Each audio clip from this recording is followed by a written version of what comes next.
Sudah siap menyembah Tuhan? Oke, kalau sudah siap mari semuanya kita bangkit berdiri. Kita nyanyikan pujian syukur kita kepada Tuhan. Terima kasih Tuhan atas kasih setia-Mu.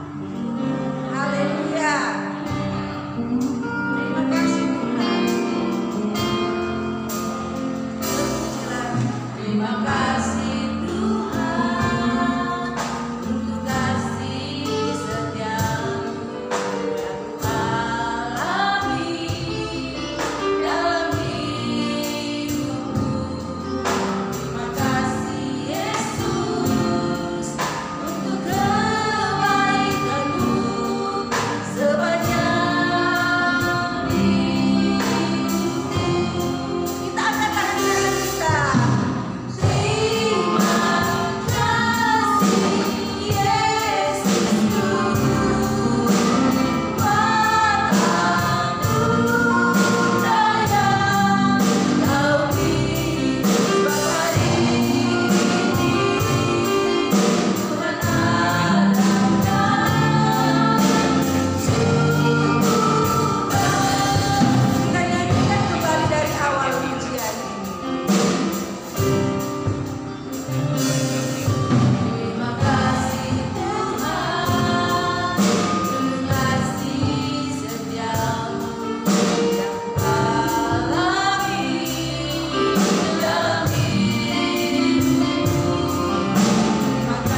buah. Karena itu anak-anak, kita perlu firman Tuhan. Mari anak-anak, sebelum kita mendengar firman Tuhan, kita mau berdoa terlebih dahulu. Kita nyanyikan pujian, Ku Mau Cinta. Haleluya. Terima kasih Tuhan. Kami mau menjadi anak-anak yang mau selalu cinta kepada Engkau. Glory bagi Tuhan. Terima kasih. Ku mau cinta Yesus selamanya. Ku mau cinta Yesus selamanya. Meskipun badai silih berganti dalam hidupku, ku tetap cinta Yesus selamanya. Mari katakan satu kali lagi, ku mau cinta Yesus. Haleluya. Selamanya. Ku mau cinta Yesus selamanya. Meskipun badai silih berganti dalam hidupku, ku tetap cinta Yesus selamanya. Angkat tangan, katakan kepada Tuhan, ya Allah, Bapa, ini aku anakmu, layakanlah seluruh hidupku. Ya Allah, Bapa, ini aku anakmu, pakailah sesuai dengan rencana. Sekali lagi dari awal pujian ini kita nyanyikan Tuhan. Ku mau cinta Yesus selamanya. Ku mau cinta Yesus selamanya. Meskipun badai silih berganti dalam hidupku, ku tetap cinta Yesus selamanya. Kita angkat tangan kita dua-dua. Ya Allah, Bapa, ini aku anakmu, layakanlah seluruh hidupku. Ya Allah, Bapa, ini aku anakmu, pakailah sesuai dengan rencana-Mu. Doa firman Tuhan sama kakak Michelle. Mari kita sambut satu dalam doa. Terima kasih Tuhan Yesus sudah mengajarkan kepada kami telah memuji memuliakan Tuhan. Semoga Tuhan akan berbahagia sebagai firman-Mu. Kiranya ajar kami Tuhan untuk diam mendengarkan firman Tuhan. Terima kasih Bapa yang baik, di dalam nama Tuhan Yesus kami berdoa. Haleluya. Amin. Puji Tuhan. Tuhan memberkati. Haleluya, puji Tuhan. Selamat hari Minggu bagi kita semua. Apa kabar adik-adik semua, anak-anak sekolah Minggu BPD Cikarang? Kakak percaya Tuhan selalu menyertai kehidupan kita. Hari ini kita akan mendengarkan firman Tuhan yang berjudul tulisan di dinding. Di mana ceritanya? Kita buka dalam Daniel pasal 5 ayat yang pertama sampai ayat yang ke-30. Nanti kakak baca ayat 25 sampai 30 saja. Mari kita baca. Maka inilah tulisan yang tertulis itu, Mene Mene Tekel Urfasin, dan inilah makna perkataan itu. Mene, masa pemerintahan Tuanku dihitung oleh Allah dan telah diakhiri. Tekel, Tuanku ditimbang dengan neraca dan didapati terlalu ringan. Peres, kerajaan Tuanku dipecah dan diberikan kepada orang Media dan Persia. Lalu atas tita Belshazzar dikenakanlah kepada Daniel pakaian dari kain ungu, dan pada lehernya dikalungkan rantai emas, dan dimaklumkanlah tentang dia bahwa di dalam kerajaan ia akan mempunyai kekuasaan sebagai orang ketiga. Pada malam itu juga terbunuhlah Belshazzar, raja orang Kasdim itu. Siapa Belshazzar? Belshazzar ini adalah anak dari Raja Nebukadnezar. Nah, siapa Raja Nebukadnezar itu? Raja Nebukadnezar itu adalah raja yang memimpin kerajaan Babel. Nah, Raja Nebukadnezar ini pernah memasukkan hambanya Daniel, hamba Tuhan Daniel, dimasukkan ke dalam gua singa. Semua sudah tahu. Nah, ketika itu Tuhan menyertai kehidupan Daniel. Kemudian Daniel, ketika Raja Nebukadnezar melihat ternyata ada roh Tuhan bersama Daniel, roh yang penuh hikmat, dia diangkat menjadi pemimpin segala orang pintar yang ada di dalam kerajaan itu. Suatu hari Nebukadnezar ini bermimpi membuat hatinya gelisah. Dipanggillah, dia ingat ada Daniel. Kemudian Daniel mengartikan mimpi itu seperti ini: Tuanku, Allah sudah mengangkat Tuhan menjadi raja, tetapi tidak ada kebaikan yang didapati. Ternyata semakin sombong, semakin tinggi hati, dan Tuanku akan dibuang dari kerajaan. Nah, singkat cerita, apa yang terjadi? Raja Nebukadnezar terbuang. Dia dihalau dari manusia sampai makan rumput, tidak seperti manusia biasa. Dan hal itu membuat raja itu sadar. Raja Nebukadnezar itu berkata, ternyata Tuhan yang lebih tinggi dari segalanya. Ternyata Tuhan yang lebih hebat. Ternyata Tuhan yang sanggup mengangkat dan merendahkan seseorang. Akhir cerita, Raja Nebukadnezar itu sadar dan bertobat. Nah, setelah dari pemerintahan Raja Nebukadnezar itu dialihkan, diberikan kepada anaknya Belshazzar. Nah, Raja Belshazzar ini tidak takut akan Tuhan. Dia berpesta pora, dia mabuk-mabukan beserta dengan ratu permaisurinya semuanya. Dia berpesta pora, bahkan berani mengambil anggur yang sudah disimpan dalam perkakas yang ada di rumah Tuhan, yang ada di bait suci Tuhan. Nah, ketika mereka pesta pora, meminum anggur itu, tiba-tiba ada tangan yang menulis di dinding, dan itu membuat Raja Belshazzar ketakutan. Dia kebingungan, merasa gelisah. Akhirnya ada permaisurinya, ada orang lain juga berkata, Tuhan, kenapa harus gelisah? Kenapa harus gelisah? Ada satu orang yang berilmu, ada satu orang yang pintar, panggillah dia. Akhirnya dipanggillah Daniel. Nah, ketika Daniel dipanggil, raja itu mengatakan, tolong artikan tulisan itu. Ketika Daniel ingin mengartikan, Daniel berkata kepada raja itu, Tuanku, Tuhan tidak seperti Raja Nebukadnezar, ayah tuanku itu. Engkau sombong, engkau tidak takut akan Tuhan, bahkan kehidupannya tidak menganggap Tuhan itu ada. Dan Daniel berkata, ada tulisan di dinding dan dia artikan. Yang pertama artinya mene. Mene tekel urfasin. Nah, kita belajar dari kata mene. Tulisan itu berarti pemerintahan atau kerajaan Raja Belshazzar itu. Mene berarti sudah dihitung dan sudah diakhiri.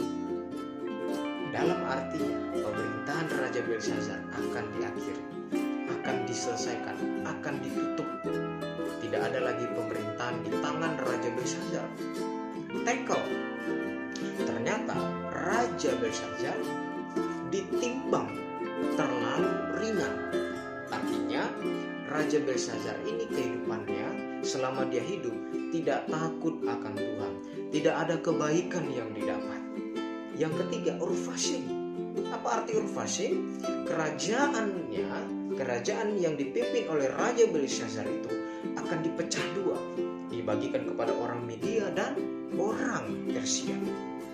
Singkat cerita, ketika raja itu mengetahui bahwasanya pemerintahnya akan berakhir, setelah dia dengar dari hamba Tuhan Daniel, dia mengalungkan kalung emas kepada Daniel dan diangkat menjadi orang ketiga yang punya kuasa dalam kerajaan itu.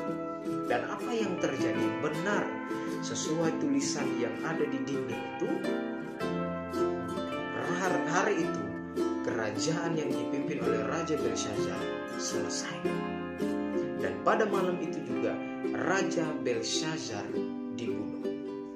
Nah, apa pelajaran yang kita dapat hari ini adik-adik? Yang pertama, janganlah kita menjadi orang yang sombong. Yang kedua, harus takut akan Tuhan. Ingat, hidup kita ada dalam tangan Tuhan. Berlakulah benar, berlaku atau bersikaplah dengan benar, jujur di hadapan Tuhan, tidak membuat hal-hal yang mengundang yang namanya dosa. Jangan berbuat dosa, harus takut akan Tuhan. Hormati ayah kita, hormati ibu kita, hormati sesama saudara kita, sesama teman kita. Jangan tinggi hati. Nah, bagaimana dengan pelajaran tentang seorang Daniel? Daniel ini hamba Tuhan. Kok bisa dia dipakai untuk mengartikan mimpi? Yang pertama, Daniel itu suka berdoa. Yang kedua, Daniel itu takut akan Tuhan. Ketiga, Daniel itu rendah hati walaupun pangkatnya sudah tinggi. Nah, pelajaran yang kita ambil dari dua orang ini, harus kita belajar rendah hati. Harus kita belajar takut akan Tuhan. Jangan jadi Belshazzar, jadilah seperti Daniel. Nah, Daniel ketika dia takut akan Tuhan, ingat, dia menjadi jalan keluar di tengah-tengah permasalahan raja itu. Dia menjadi jawaban atas tulisan yang ada di dinding itu. Karena dia diberi roh hikmat daripada Tuhan, diberi roh Tuhan. Kalau kita ada dalam Tuhan, kalau kita takut akan Tuhan dan rendah hati, kita menjadi jalan keluar yang terbaik di tengah-tengah keluarga kita, di tengah-tengah kehidupan papa mama, di tengah-tengah kehidupan kita bersaudara, bahkan di tengah-tengah kehidupan kita dalam pertemanan kita bersama orang lain. Jadilah rendah hati dan takut akan Tuhan. Demikian firman Tuhan. Kita berdoa. Bapa yang baik dalam kerajaan surga, terima kasih buat firman Tuhan yang sudah kami dengar, yang sudah kami baca. Biarlah kami menjadi hamba-Mu Tuhan seperti hamba Daniel, yang takut akan Tuhan, yang rendah hati, yang selalu menjaga firman Tuhan dengan baik, agar kami dipakai menjadi alat kemuliaan Tuhan yang luar biasa di tengah-tengah keluarga kami dan di tengah-tengah kehidupan kami. Berkati adik-adik kami Tuhan, yang sakit Tuhan sembuhkan, yang terluka Tuhan pulihkan, bahkan mereka yang sedih, biarlah Tuhan yang menghiburkan. Biarlah Tuhan kami tetap menjadi anak-anak yang selalu dipakai Tuhan dengan luar biasa. Kami mengucap syukur buat firman Tuhan hanya di dalam nama Tuhan Yesus. Haleluya. Amin. Selamat hari Minggu. Tuhan Yesus memberkati. Sampai jumpa.